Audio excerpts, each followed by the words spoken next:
Barron Trump sat quietly at the back of the classroom, his eyes focused on the teacher as she discussed the day's lesson. The hum of student chatter filled the air as classmates whispered about weekend plans and homework assignments. It was just another day at school, or so it seemed. But as Barron raised his hand to contribute to the discussion, something shifted. His voice, though calm and composed, carried the weight of his beliefs. Beliefs that some of his classmates weren't prepared to hear. When the teacher asked for thoughts on the current political climate, Barron spoke up, sharing a perspective that aligned with his family's values. His words were thoughtful, not confrontational, but they were enough to turn heads. At first, there was only silence. Then, a classmate in the front row scoffed, muttering under his breath. Of course he'd say that. The words weren't loud, but they were sharp enough to catch Barron's attention. A few others quickly chimed in. "That's just like something his father would say," one girl sneered, crossing her arms. "Doesn't he see how ridiculous that sounds?" The laughter that followed wasn't loud but carried a mocking tone, one that seemed to echo in Barron's mind more than the words themselves. He wasn't surprised. He had grown accustomed to people making assumptions based on who his family was, but the sting of their judgment was undeniable. Barron's face didn't betray any emotion. His gaze remained steady, but his stomach twisted slightly as the comments continued. Some students looked on, waiting for the situation to escalate, while others shifted uncomfortably in their seats. Barron's response was measured, though. He didn't lash out, didn't raise his voice, but instead, he calmly tried to explain his perspective, offering reasoning rather than defense. "I just think that everyone should have the right to believe in what they believe, even if it's different from my own views," he said, his voice still steady. But the insults kept coming. One student called him a puppet. Another accused him of not thinking for himself. The room seemed to get smaller, the tension thickening as the classmates' words grew harsher. Barron's knuckles tightened around the edges of his desk, but he held his ground, refusing to retreat or react with anger. His face might have flushed slightly, but his posture remained upright, his gaze unwavering. The words cut deeper than he let on, but Barron understood something that most of his peers didn't. In that moment, reacting to their cruelty would only give it more power. The unfairness of the situation hung in the air, but he chose not to let it define him. The uncomfortable feeling in his chest didn't turn into frustration. Instead, it fueled something else. A quiet resolve to stand strong, to rise above the judgment, even if it meant facing it alone. The whispers didn't stop. They grew louder as the bell rang, signaling the end of the lesson. Barron packed his books slowly, feeling the weight of the eyes on him. The hallway outside the classroom buzzed with the usual chatter, but today it felt different. Everywhere he turned, he heard the low hum of gossip. "Did you hear what Barron said in class?" One student murmured. "I can't believe he thinks like that." Another voice followed. "What a joke. I knew he'd be like his dad." It was as if the entire school had been waiting for Barron to slip up, to say something that would make him an easy target. His classmates had taken his calm response as a sign of weakness, an opportunity to pick him apart. As Barron walked through the halls, he could feel the weight of their judgment pressing down on him. Every step felt heavier, the tension in the air palpable. At lunch, Barron sat at his usual table, his eyes scanning the room. A few of his old friends waved at him, but their smiles were forced. It didn't take long for them to gather their things and join a different group. He didn't blame them. No one wanted to be seen with him right now. The crowd had decided, and Barron was the one who didn't fit in. It wasn't that they hated him. They just couldn't risk being associated with him. He had become a symbol of everything they feared being judged for. He could feel the weight of their silence as they avoided making eye contact. The loneliness was overwhelming, but Barron refused to let it show. He'd always known that standing firm in his beliefs would come with consequences. But as the days dragged on, the emotional toll became harder to ignore. Every time someone walked past him, he braced himself for the snide remarks, the mocking glances. It wasn't just about his beliefs anymore. It was about him, the person they had decided he was, based on nothing more than a few words spoken in class. But just as the pressure seemed unbearable, something unexpected happened. Mrs. Green, a teacher who had been with the school for years, came up to him after class one afternoon. She wasn't the type to make a scene, but Barron could see the kindness in her eyes as she approached. "Barron," she said softly, "I just wanted to let you know I think you handled yourself really well the other day." Her words were simple, but they carried weight. She didn't need to tell him that he was right or wrong, nor did she argue with the other students. She didn't try to change anyone's mind. Instead, she offered him something far more valuable: validation. It's not easy to stand by your beliefs, especially when others don't understand. "I admire your strength," she continued. Barron looked up at her, surprised by her words. He had expected more criticism, more of the same cold silence from the adults around him. But here, in this small moment, Mrs. Green had given him something that no one else had: support. It wasn't loud or grandiose, but it was enough to remind him that even when the world felt like it was closing in, there were still people who understood. That small gesture was a lifeline in a sea of doubt, and for the first time in days, Barron felt a flicker of hope. The days following the confrontation in class felt heavier than Barron had expected. The laughter, the whispers, the pointed looks, they didn't stop. The rumors had taken root, and with each passing moment, they seemed to grow louder. It wasn't just in the halls anymore. It had spread to every corner of the school. Barron could feel the weight of it all pressing down on him, and it was hard to ignore. He wasn't just an outsider in the classroom now. He was the subject of ridicule wherever he went. One afternoon, as Barron walked down the hallway after class, a group of students passed by laughing. One of them muttered, "I bet he just repeats whatever his dad says." No real thoughts of his own. The words stung, but Barron didn't flinch. He kept walking, the burn of their judgment lingering, but his steps steady. The isolation had begun to eat at him, and the urge to retreat, to hide away from it all, was strong. But Barron knew that retreating wouldn't solve anything. It wouldn't change the way people viewed him. Instead, it would only make things worse, pushing him further into the shadows. That evening, as he sat alone in his room, Barron reflected on everything. The ridicule, the mockery. It all seemed so unfair.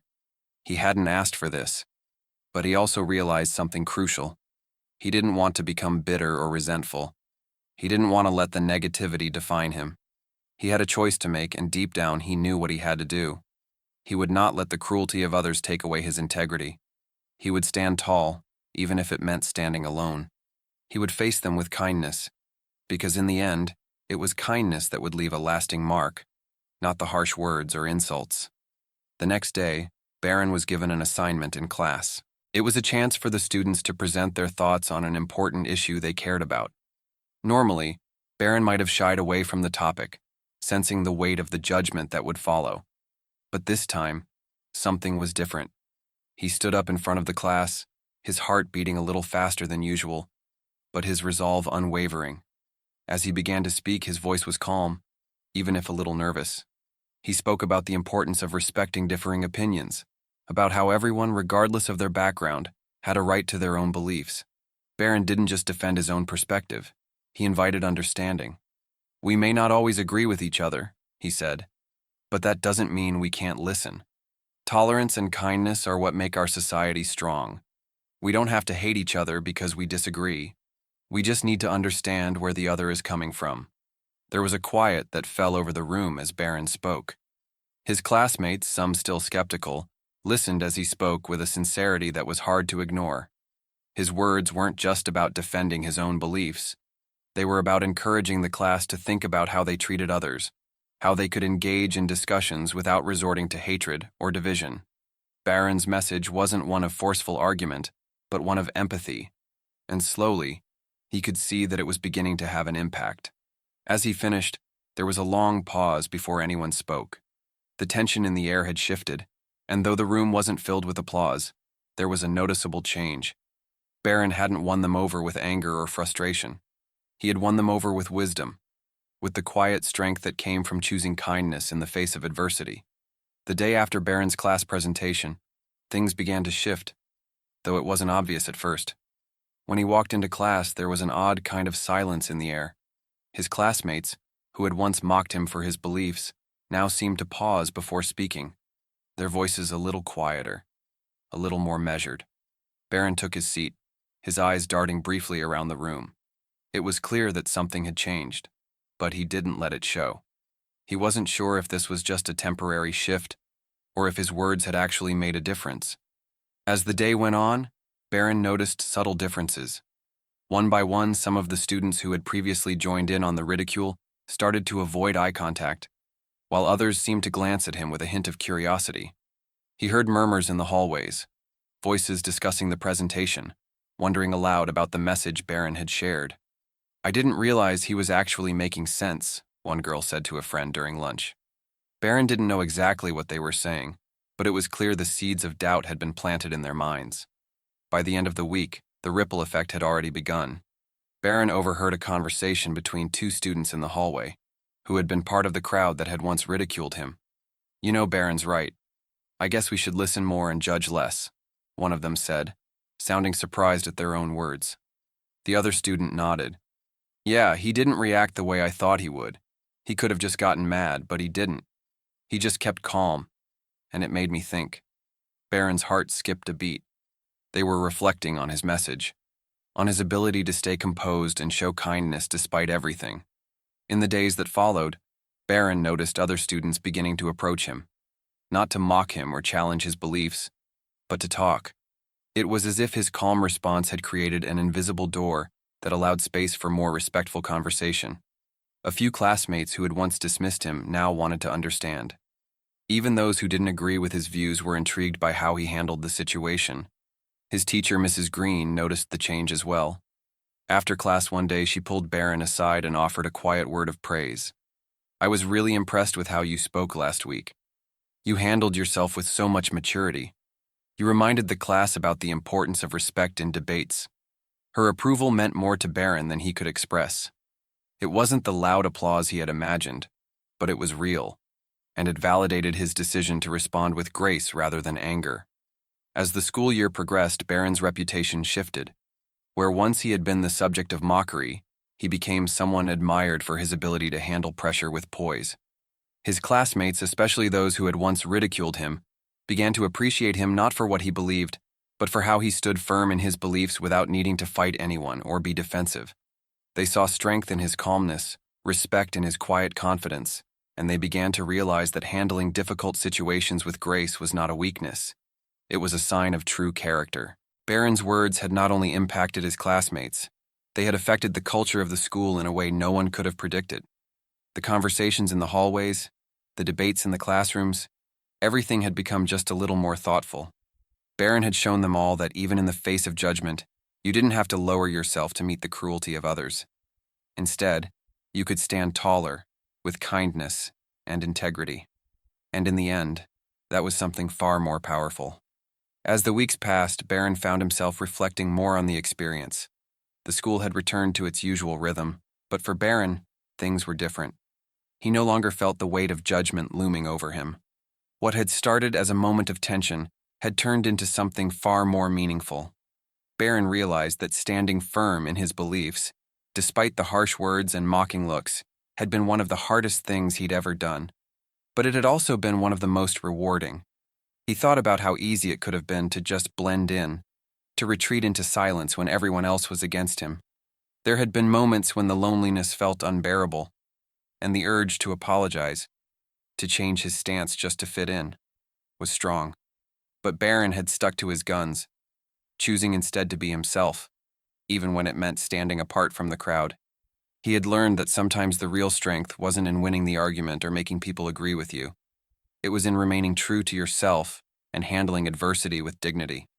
Barron had found that his real power came not from fighting back or becoming bitter, but from choosing kindness even when others didn't deserve it. His journey was a personal lesson in resilience. He now understood that life wasn't about constantly defending your beliefs or trying to prove that you were right. It was about remaining grounded in your own truth and treating others with respect, regardless of how they treated you. Barron realized that this experience would shape how he handled challenges in the future. The next time someone disagreed with him or tried to put him down, he would remember the power of composure, the importance of empathy, and how much strength there was in choosing kindness over conflict. The lesson he had learned wasn't just for school. It was for life. Barron had come to understand that no matter what others might say or think, staying true to yourself with integrity and respect would always be the best course of action. He didn't need to fight to prove his worth or value. His actions, his words, and the way he treated others would speak louder than any argument ever could. As Barron walked through the halls now, he no longer felt the sting of judgment. The whispers had faded, replaced with a quiet respect that had been earned not through force, but through compassion. He had shown that it was possible to stand tall in the face of adversity and come out stronger on the other side. If Barron's story teaches us anything, it's this: kindness and respect are powerful forces. They have the ability to change not only the way others see you, but the way you see yourself. If you're ever in a situation where you feel judged or misunderstood, remember Barron's example. Stand firm in your beliefs, respond with grace, and let your actions speak for themselves. You might just find that the world changes in ways you never expected. Let's all strive to face adversity with kindness, knowing that our true strength lies in the way we treat others. If Barron's story inspired you, take a moment today to reflect on your own responses to adversity. How can you choose kindness in your own life? Share your thoughts in the comments below, and let's keep the conversation going.